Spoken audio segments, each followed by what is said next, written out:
Bonjour à toutes et à tous, je vous remercie d'être présents dans ce live qui va être super intéressant.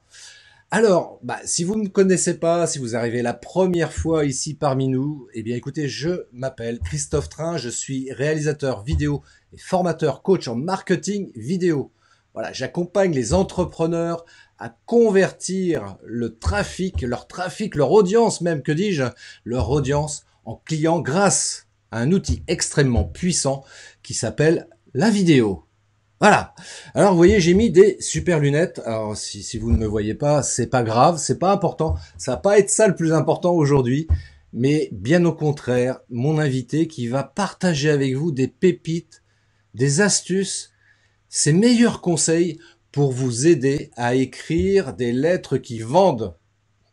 Mais pas que. Mais pas que. Alors, je la fais venir tout de suite. À l'écran, bougez pas, elle arrive, elle est par là. Voilà. Alors attends, je remets mes lunettes pour que je puisse mieux la voir. Voilà.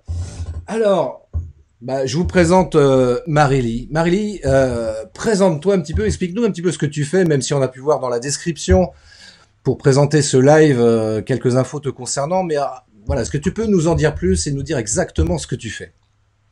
Oui, donc bonjour à tous. Donc moi, c'est Marily.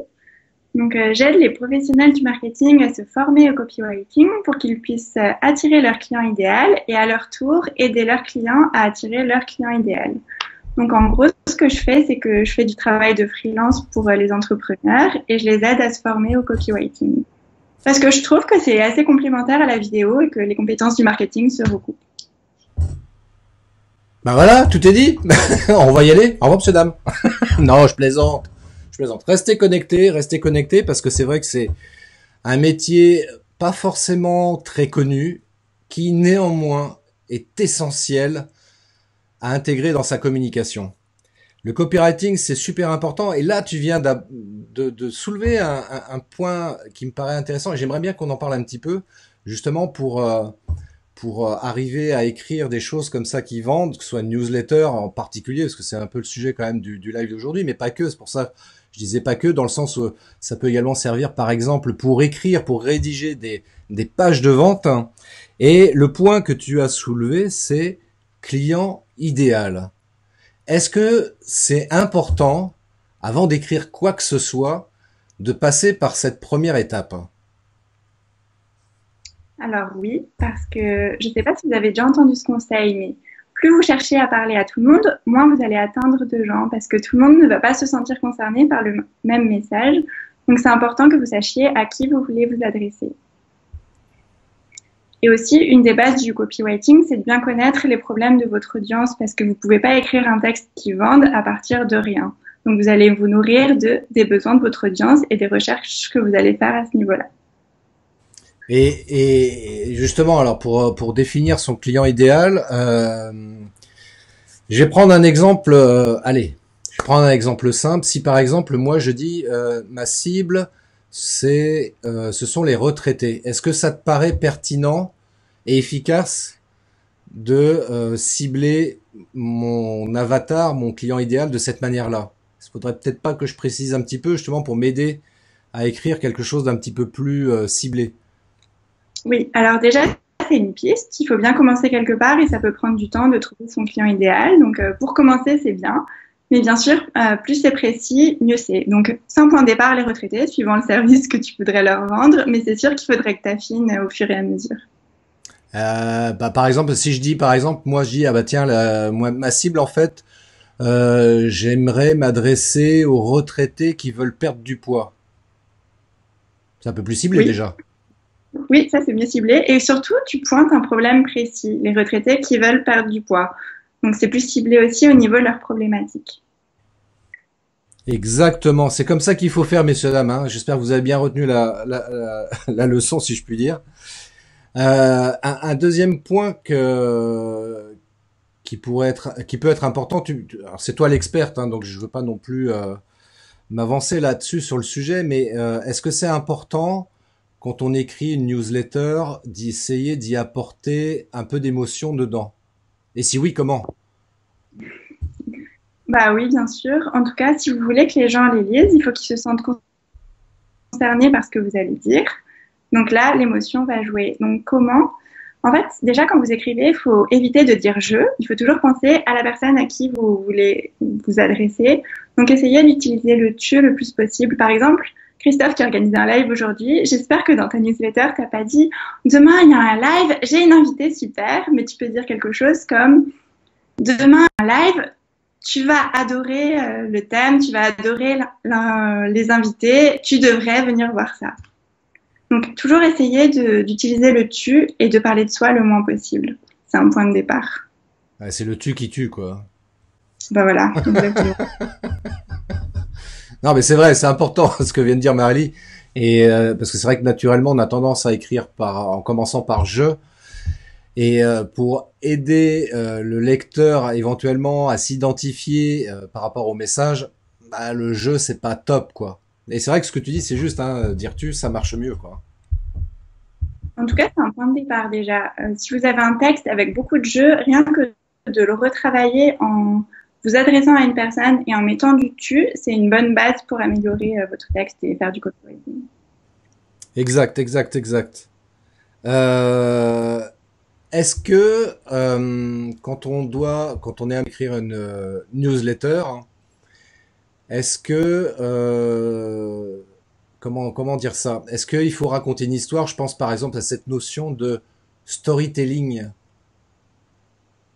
Oui, alors moi, je suis partisane de ça parce que imaginez par exemple, vous recevez sûrement beaucoup de newsletters et ça, pour répondre à la question, est-ce que l'email est mort?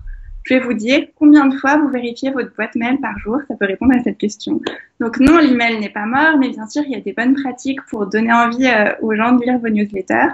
Donc les histoires en font partie parce que ça va aider les personnes à connecter avec ce que vous dites et à pas avoir l'impression que vous leur vendez absolument quelque chose. Donc vous les embarquez dans votre univers, vous leur racontez une histoire.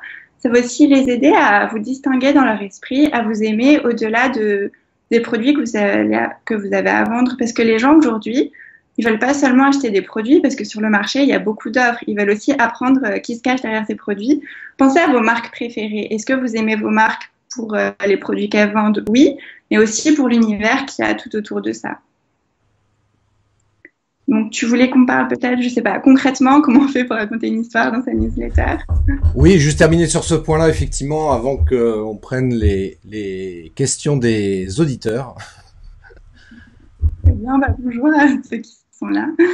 Le petit conseil que j'aurais pour savoir par où commencer, c'est déjà au niveau de l'ordre de ce que vous allez écrire dans votre newsletter. Commencez par avoir un objectif en tête. Pourquoi vous écrivez cette newsletter? Quel est l'objectif du jour? Est-ce que vous voulez promouvoir un live, promouvoir une formation, un podcast, peu importe. Donc, vous partez du point d'arrivée. Donc, ça, c'est votre appel à l'action dans votre newsletter. Et vous allez vous demander si, par exemple, le sujet du jour, c'est comment attirer des clients grâce à LinkedIn. C'est pas un mot facile à dire, ça. LinkedIn. Oui, vous allez me voir galérer, je fais de mauvais exemples, mais je voulais dire, voilà, donc ça c'est votre point d'arrivée. Donc vous allez par exemple promouvoir un épisode de podcast que vous avez fait sur le sujet. Donc là, c'est votre point d'arrivée. Votre point de départ, ça va être le problème de vos clients. Pourquoi ils n'arrivent pas à attirer des clients grâce à ce réseau social. Je vais essayer de paraphraser pour pas avoir à le prononcer. Que je dis LinkedIn, mais il paraît que c'est LinkedIn. Et par exemple, ça, c'est un angle d'approche. Vous pouvez être là. Est-ce que vous aussi, vous faites comme la plupart des gens? Faites-vous cette erreur de prononcer LinkedIn au lieu de LinkedIn? Donc comme ça va aider la personne à se connecter à ce problème et à se dire, ah oui, moi aussi, je fais partie de ces gens-là, ou non, pas du tout. Mais au moins, ça va lui permettre d'interagir avec le contenu. Et petit à petit, vous l'embarquez dans votre histoire. Vous lui dites, bah, c'est vrai que beaucoup de gens font cette erreur, mais en fait, c'est un mot anglais qui se prononce LinkedIn. Et petit à petit, vous pouvez amener le sujet pour à la fin promouvoir votre épisode de podcast. Donc ça, c'est un exemple. Donc en tout cas, pour la méthode, partez de votre objectif, du point de départ. Après, pensez à la problématique de votre cible et en quoi votre appel à l'action peut y répondre. Et petit à petit, créez votre histoire autour de ça. Alors, je vais prendre les remarques et questions des auditeurs. Déjà, je vais saluer Victor, Sandrine, Régine, Virginie, Florence et Annie qui sont parmi nous, qui nous disent bonjour. Donc Virginie son rendez-vous a été reporté, donc elle est présente pour le live. C'est top. Bienvenue Virginie. Florence aussi qui est parmi nous et qui pose la question, la même question que Sandrine concernant l'utilisation du tu, qui dit question si nous préférons employer le vous plutôt que le tu. Alors, c'est une très bonne question. Et non, vous n'êtes pas obligé de dire tu. Quand j'employais le mot tu, j'englobe le mot vous à l'intérieur. Donc, si vous préférez vous voyez votre audience, pardon, aucun problème. Allez-y, du moment que vous dites pas je. Donc, tu ou vous, les deux marchent. Voilà. Donc, dans les deux cas, ça fonctionne pareil. Donc, ça, c'est top. Sandrine qui dit, oui, effectivement, qu'importe donc ton auditoire, tu dis, non. Qu'importe ton auditoire, tu dis nécessairement tu. Désolé, je prends le train en marche, je vous réécouterai. Ah non, elle dit je prends en cours. Je voulais dire le train en marche parce que ça me fait plaisir de faire la blague. Comme ça vous évite de le faire et moi, ça me fait rire de toute façon. Voilà. Donc, on a répondu à la question pour le coup. Sandrine, you don't pronounce the I-E-D de LinkedIn. Non, elle dit tu ne prononces pas le ED de LinkedIn, parce que c'est de l'anglais, voilà, c'est ça.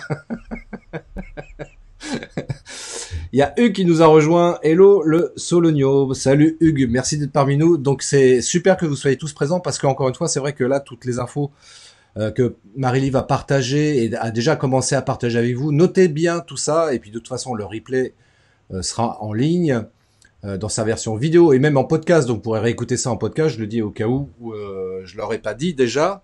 Alors pour avancer un petit peu aussi par rapport à ça, on a parlé donc de l'avatar client, mettre un peu d'émotion, de raconter l'histoire dans le... Ah attends, je prends une question. Il y a Florence qui dit, dans le storytelling, s'il s'agit d'une histoire nous concernant, le jeu va être employé après dans le récit, point d'interrogation. Oui, alors, quand je dis de ne pas utiliser le jeu, attention, c'est pas de bannir tous les jeux de votre texte, parce que des fois, vous pouvez pas faire autrement. Il va quand même falloir partager votre histoire et vous pouvez pas utiliser un autre mot que jeu. Donc, ce que je veux que vous gardiez en tête, c'est de partager votre histoire, mais toujours dans l'optique d'apporter quelque chose à votre audience pour aider cette personne à connecter avec votre histoire. En fait, votre histoire, elle va l'intéresser seulement si ça peut lui apporter quelque chose, parce que, en fait, sinon, les gens, ça les intéresse pas d'entendre plein d'histoires. Il faut vraiment que ça, comment expliquer? Ok. En fait, votre histoire, ça va aider les gens à connecter avec vous, à connecter à votre univers. Donc, bien sûr, vous allez utiliser le jeu quand vous racontez votre histoire, une expérience personnelle. Mais c'est juste de manière globale, pensez toujours à qui vous écrivez. Ne vous perdez pas dans votre récit sans penser à votre auditoire. Même si vous utilisez le jeu, pensez que vous écrivez une lettre, par exemple. Comme ça, vous pensez à la personne. Donc, même si vous utilisez le jeu, vous pensez toujours à la personne à qui vous vous adressez. Et quand vous vous adressez à elle, utilisez le tu quand c'est nécessaire. Mais quand vous racontez votre histoire, utilisez le jeu.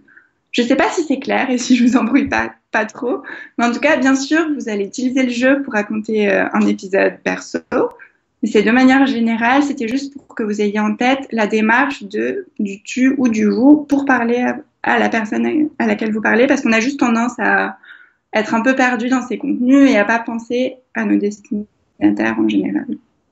Non, mais c'est super clair et ça rejoint de toute façon ce que tu disais tout à l'heure, Marie-Lie, dans le sens où d'où l'importance de bien définir la cible client, l'avatar, le persona que vous voulez, auquel on souhaite s'adresser.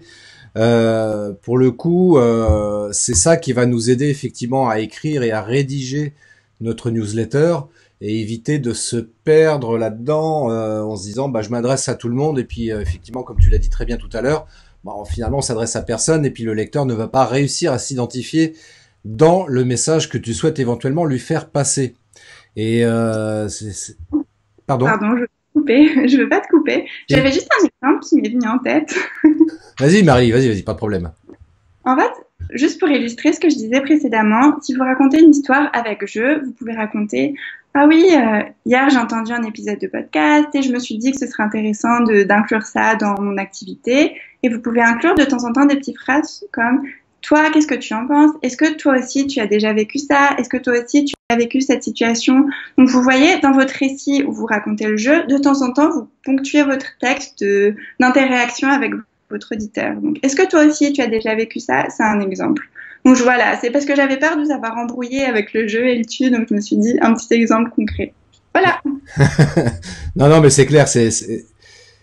Alors, il y a Florence qui est impatiente de savoir quelles sont les 5 erreurs principales à éviter dans la newsletter.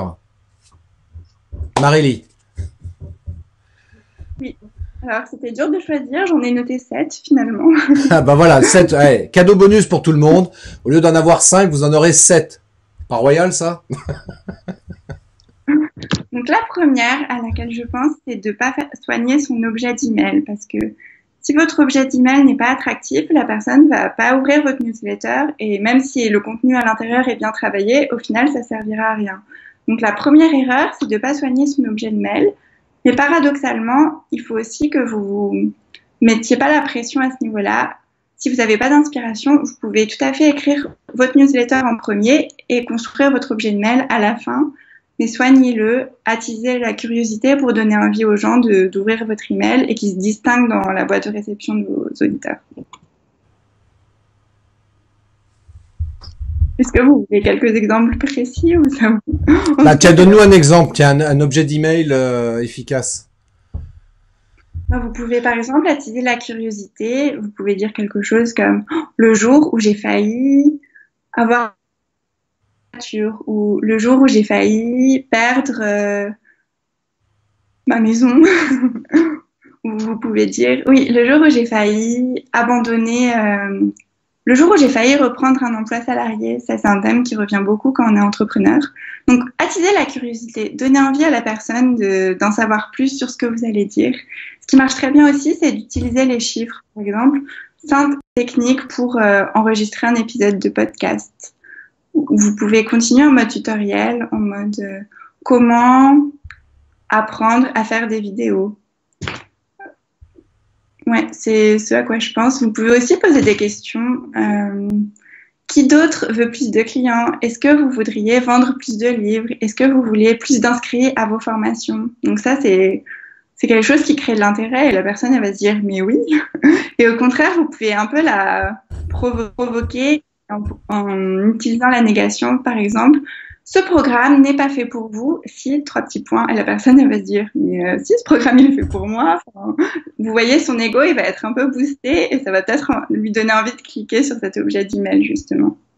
Donc, pour récapituler, vous pouvez attiser la curiosité, ça, c'est le gros point. Utiliser des négations pour un peu susciter l'ego. Utiliser des chiffres.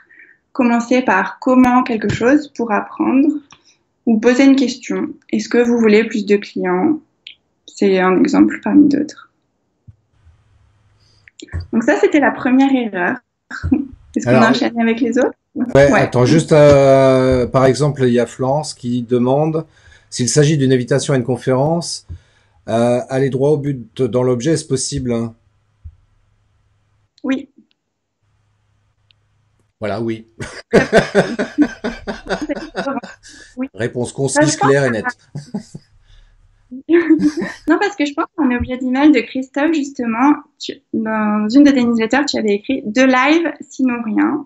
Et là, ça allait droit au but. Tu annonçais ton invitation pour 2 lives que tu proposais dans la semaine et c'était très clair. Tu cliques, tu sais à quoi t'attendre dans l'email, donc ça marche aussi. Cool. Il y a Sandrine qui demande si c'est un peu comme les titres d'articles. Oui, en fait, c'est un très exemple, Sandrine, de penser aux journaux. Parce que le but d'un titre de journal, c'est vraiment d'attirer l'attention dans le magasin ou parmi tous les titres de journaux. C'est toujours cette idée choc à la une. Vous voyez qu'ils utilisent des titres en gras ou même les journaux télévisés. C'est pas un secret qu'ils utilisent beaucoup le choc. Ils essaient de provoquer des émotions chez leur auditoire, la peur et tout ça. Donc, c'est un très bon exemple et parallèle. Donc, par exemple, si moi je veux faire un article dans lequel je voudrais révéler des secrets, entre guillemets, sur comment faire des vidéos, je pourrais mettre, je sais pas, Demain, je me mets à poil. Oui. En fait, vos objets de mail, ils reflètent aussi votre personnalité et bien sûr, ça va marcher selon ou pas selon votre audience, mais en général, les gens qui vous suivent, ils aiment aussi votre personnalité, donc ça va marcher. Moi, par exemple, si je mettais cet objet d'email, je serais pas trop à l'aise et ça correspondrait peut-être pas, mais ça reflète aussi qui vous êtes, donc amusez-vous aussi. Moi, je ferais peut-être comme ça, toi, une newsletter en mettant un sujet d'email de cette manière-là pour voir un peu la réaction du public. Euh, oui, effectivement, Hugues, ça n'a rien à voir avec le thème d'aujourd'hui. Pourquoi faire un live en groupe privé? C'est une bonne question, effectivement. Juste pour répondre très rapidement, parce que c'est pas l'objet du live d'aujourd'hui, mais un live en groupe privé, c'est juste encore une fois le groupe privé. Initialement, c'est pour fédérer une communauté autour de soi. Et donc d'offrir un live à ce groupe privé, c'est comme de leur offrir un cadeau VIP, quoi. Tout simplement. Voilà. J'espère avoir répondu à la question. Deuxième erreur donc à ne pas commettre dans les newsletters. Donc, la deuxième erreur, c'est aussi, en fait, que j'aurais mis en premier, après réflexion, mais c'est de ne pas avoir d'objectif défini pour votre newsletter. C'est de vous poser devant votre ordinateur, de commencer à écrire sans savoir où vous allez. C'est comme si vous vous mettiez dans votre voiture, vous commenciez à prendre le volant, mais si vous n'avez pas de destination, vous pouvez tourner en rond dans votre quartier parce que vous savez pas où vous allez. Avec votre newsletter, c'est pareil.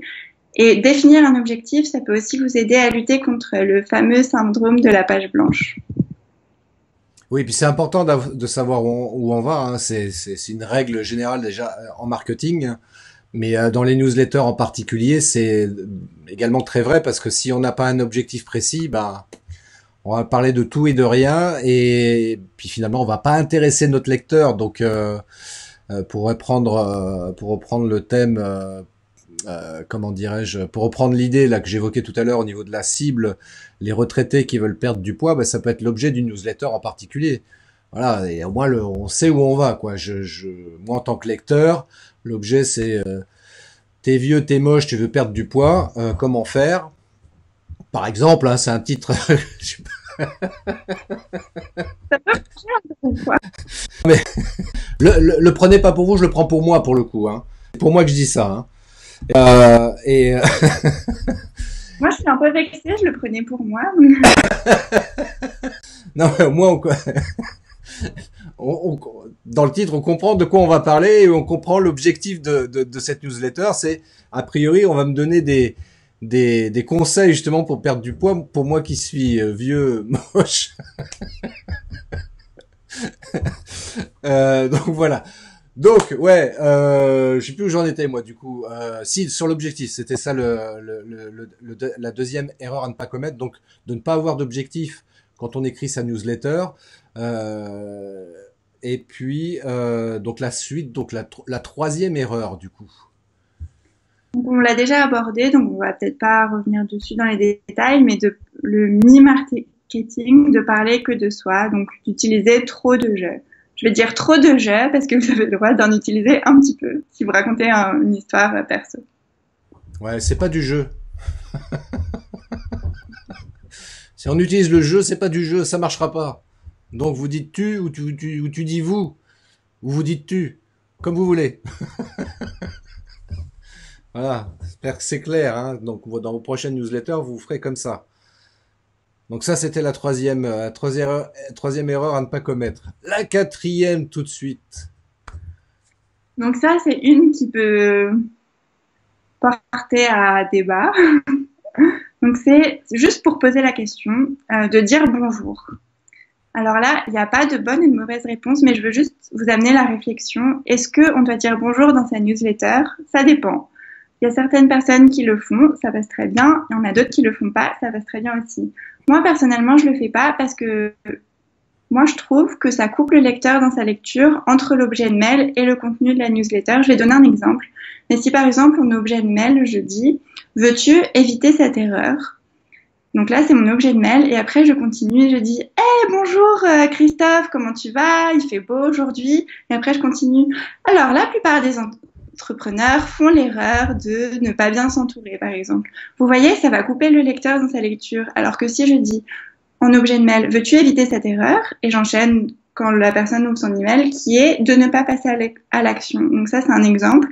Donc ça peut être approprié parfois de pas s'embêter à dire bonjour. Ça veut pas dire que vous n'êtes pas poli, mais c'est juste pour pas couper le lecteur dans sa lecture. Donc ça, c'est à prendre avec des pincettes. Ça veut pas dire qu'il faut pas dire bonjour, c'est juste pour vous amener la réaction en tout cas.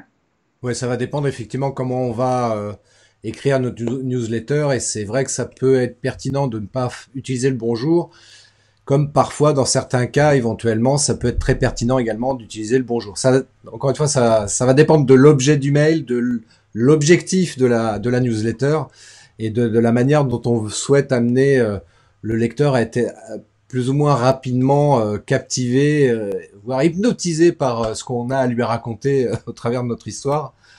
Il y a Sandrine qui dit merci pour cet exemple, car perso j'aime pas quand on ne dit pas bonjour.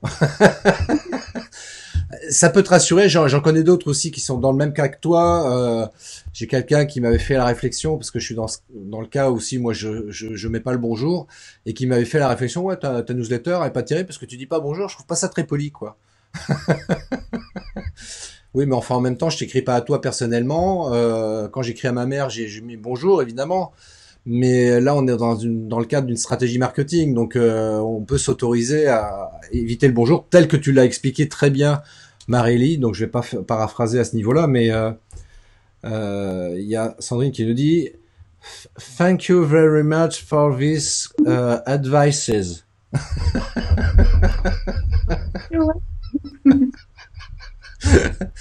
Donc c'est bien, on va faire aujourd'hui un live bilingue, français-anglais, si ça vous dit, hein. Donc, juste pour finir là-dessus, le bonjour, vous pouvez l'utiliser, mais retenez dans tous les cas que voilà, il faut pas que ça soit, faut pas que ça coupe dans la lecture de l'email, et que du coup les gens puissent éventuellement zapper le truc et que ça puisse perdre en efficacité. En tous les cas, n'oubliez pas qu'on est une newsletter, c'est avant tout vous êtes entrepreneur, donc c'est voilà, pour communiquer à titre entrepreneurial, et on n'est pas là pour écrire à ses parents ou à sa copine ou je sais pas quoi. Enfin, c'est voilà, donc on peut s'autoriser à éviter le bonjour, et je suis désolé si ça en choque certains ou certaines d'entre vous.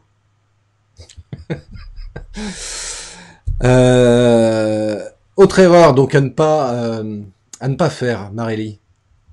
Oui, donc là on arrive à la 5e. Donc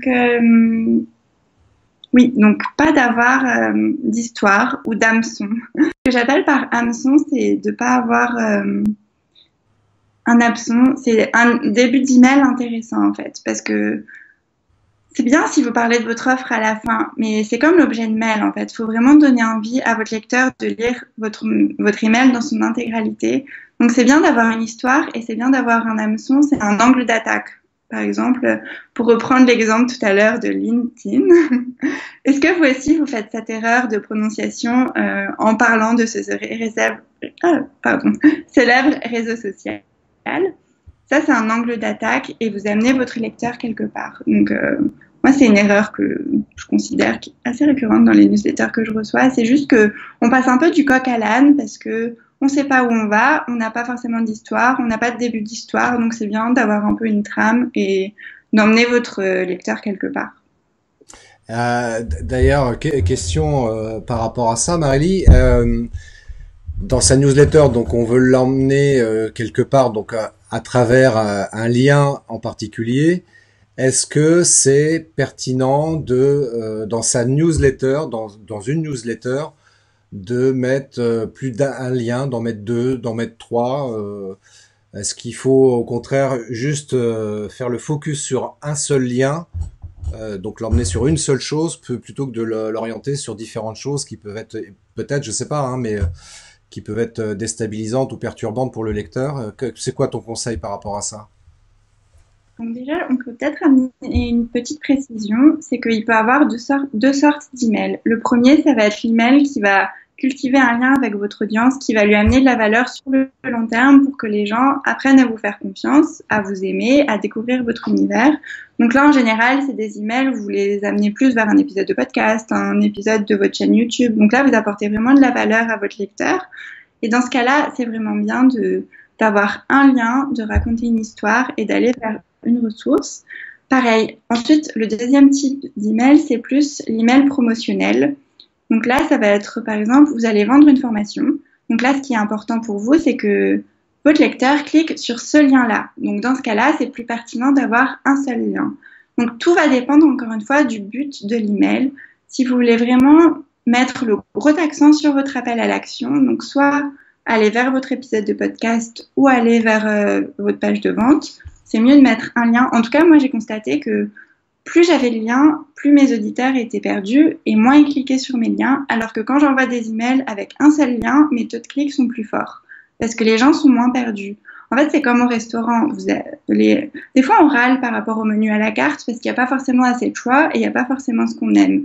Mais au moins, on choisit plus vite parce qu'on a moins de choix. Alors que dans certains restaurants, ils proposent 50 plats, on est juste perdu et on sait juste pas quoi commander. C'est un peu pareil quand on propose trop de liens. Mais encore une fois, c'est aussi un conseil à adapter selon le cas, à prendre avec des pincettes parce que parfois, je vais reprendre les exemples de live, mais si tu organises 2 lives dans ta semaine, ou même 5, tu pourrais envoyer un email tous les jours pour prévenir de chaque live, mais tu peux tout à fait envoyer un email global qui présente les 5 lives. Donc ça va dépendre de l'objet de ton email. Est-ce que tu veux parler de toutes tes actualités en cours? Donc là, dans ce cas, tu fais un email global, tu peux, tout en ayant en tête que du coup, ton lecteur, il va peut-être cliquer sur un lien, mais pas sur l'autre. Donc là, si tu veux pas forcément mettre l'accent sur un événement, c'est pas grave. Dans ce cas-là, tu veux juste l'informer de ton actualité en cours et tu le laisses choisir. Mais si tu veux mettre l'accent sur quelque chose en particulier, là, je conseille de mettre un seul lien, mais répéter plusieurs fois. Donc tout dépend encore une fois de l'objectif de votre email, je dirais. Oui, non, mais c'est clair, c'est super important ce que tu viens de dire. Et je valide ce que tu dis pour avoir testé les 2 cas de figure entre le mail où il y avait plusieurs liens et le mail où il n'y a qu'un seul lien. Bah ouais, de fait, curieusement, il y a beaucoup plus de taux d'ouverture quand il y a qu'un seul lien que quand il y en a plusieurs. Après, ce qui peut être aussi intéressant néanmoins pour inciter encore plus éventuellement le lecteur à cliquer sur le lien, c'est dans le corps du message de mettre clairement, voilà, cliquez ici pour aller voir mon podcast, enfin pour aller écouter mon podcast par exemple, et puis tiens, le truc du post-scriptum, tiens aussi ça c'est pas mal, ça c'est un truc qu'on pourrait aussi évoquer. Est-ce que c'est utile et pourquoi de mettre un post-scriptum à la fin? Et dans ce post-scriptum, du coup, c'est là où on va reparler du lien, enfin du lien vers le podcast, pour reprendre l'exemple, mais présenté différemment. C'est bien que tu en parles, c'était ma prochaine erreur. Excuse-moi, je suis désolé, je t'ai devancé. C'est bien d'anticiper. Alors, le PS, le fameux PS, on va reprendre l'exemple de la lettre, ce fameux post-scriptum à la fin. Donc aujourd'hui, les gens, qu'est-ce qu'ils font? Qu'est-ce que vous faites vous quand vous lisez un email ou quand vous allez sur un site internet? Est-ce que vous lisez tout d'abord ou est-ce que vous scrollez? Est-ce que vous faites défiler votre page pour vous donner une idée du contenu? Par exemple, vous allez lire les titres et si le contenu vous plaît, vous allez peut-être commencer à lire. La plupart des gens, c'est ce qu'ils font avec vos newsletters, c'est que ils vont voir déjà la longueur. Si elle est longue, avant de s'engager et de commencer à la lire, ils vont voir si le contenu les intéresse. Donc, ils vont un peu faire défiler. Et ce post-scriptum, ça permet de retenir leur attention à la fin et de leur faire passer l'info. Comme ça, même si la personne décide de ne pas lire la newsletter en entier, en général, elle va quand même lire le post-scriptum. En fait, c'est la partie qui est pardon, je me perds. C'est la deuxième partie qui est le plus lue après l'objet de mail. Donc, c'est intéressant pour justement attirer l'attention de ces gens qui vont peut-être pas lire toutes vos newsletters, mais qui vont quand même faire défiler le contenu. Donc, en général, vous pouvez résumer un peu votre newsletter, mais surtout, remettre votre appel à l'action dans le post-scriptum. Vous pouvez dire, moi, ça m'arrive souvent de mettre, si tu n'as pas eu le courage de lire cet email parce qu'il était long, voici un petit résumé. Si tu veux voir mon dernier si tu veux aller écouter mon dernier épisode de podcast sur comment écrire une newsletter, c'est par ici et je mets les liens. Donc en tout cas, ça permet de voilà, d'attirer l'attention de ces gens qui vont peut-être pas lire toute la newsletter, ou ça permet de faire un rappel aussi, même pour les gens qui la lisent en entier. En tout cas, c'est un point intéressant parce que c'est la chose qui est très lue après l'objet de mail. Donc c'est dommage de pas en profiter. Donc mettez un post-scriptum, effectivement, du style si ça te saoule de lire toute ma toute ma newsletter, au moins je te rappelle ici en 2 mots de quoi je parlais et clique ici pour aller directement à l'essentiel. Oui. Et on peut aussi remercier ceux qui ont eu le courage de tout lire. Ça m'arrive aussi de dire merci d'avoir tout lu. Félicitations, bravo. Oui. Toi, t'as été courageux au moins. T'as lu jusqu'au bout. T'as tout lu. C'est magnifique. D'ailleurs, je félicite ceux qui regardent ce live ou le replay de ce live du début à la fin. Bon, on n'est pas tout à fait à la fin, mais bientôt. Donc je peux le dire déjà maintenant. Félicitations. Tu as regardé ce live jusqu'à maintenant sans perdre une miette, une seconde. Et je te félicite et je te remercie. Bravo.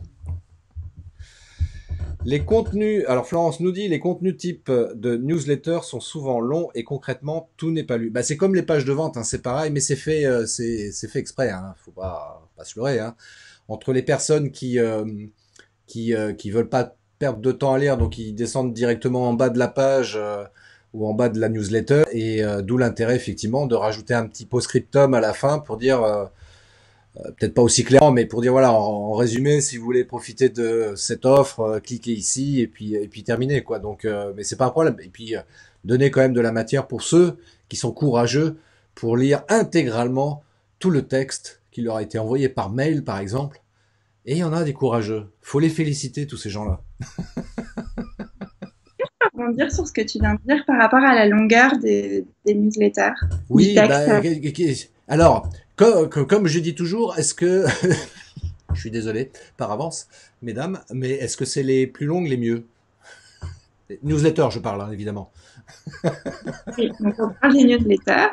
Donc, encore une fois, ça va aussi dépendre de votre personnalité. Moi, je sais que mes newsletters ont tendance à être très longues, mais les gens qui me suivent ont l'habitude, j'espère, et je leur en veux pas s'ils lisent pas tout.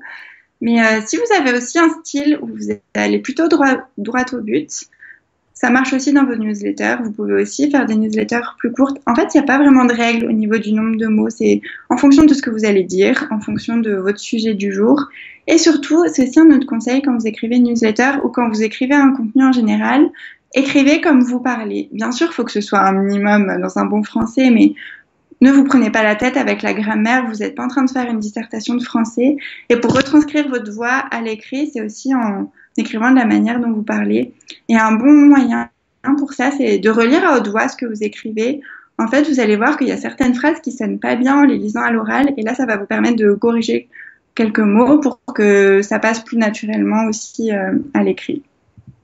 Voilà, donc vous avez le choix, soit vous faites court, soit vous faites long. C'est vraiment en fonction de ce que vous voulez dire. Laurent nous a rejoint. Hello les jeunes, merci pour moi, Laurent.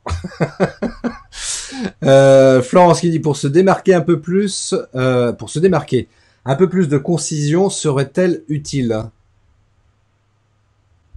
Alors, si c'est ton style, oui. Si tu as à cœur de faire ça, oui.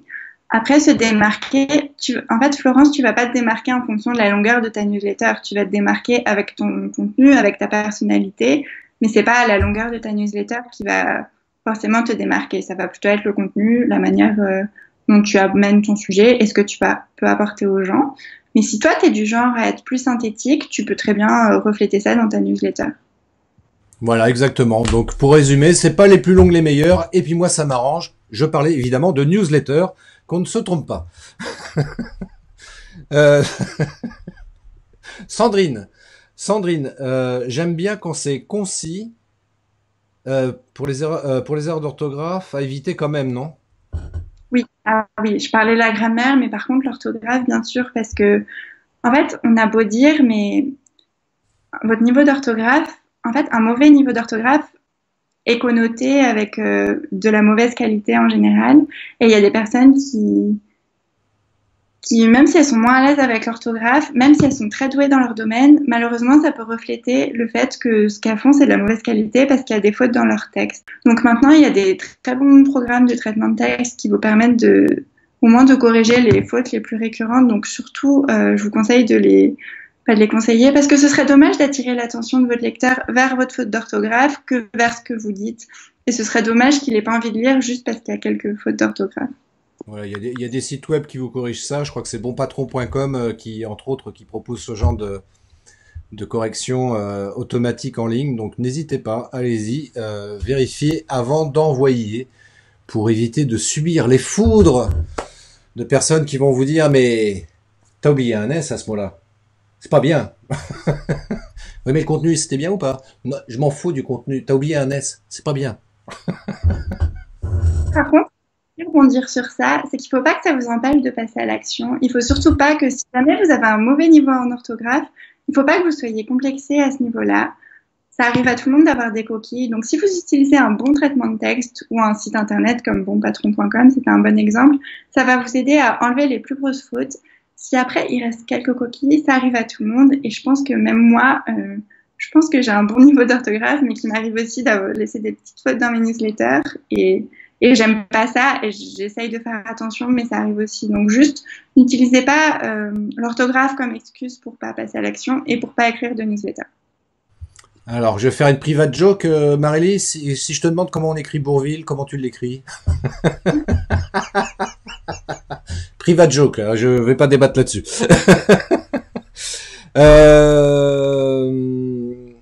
Alors, on arrive à la fin quand même, donc je vais rebondir sur ce que vient de dire Marélie, à savoir que effectivement, faire attention à l'orthographe, c'est super important. Et si on n'est pas à l'aise, que ce soit au niveau orthographique, grammatical, et puis plus globalement dans l'écriture d'une newsletter, Marélie, si on veut faire appel à tes services, parce que tu es copywriter freelance, I don't know if my accent is good.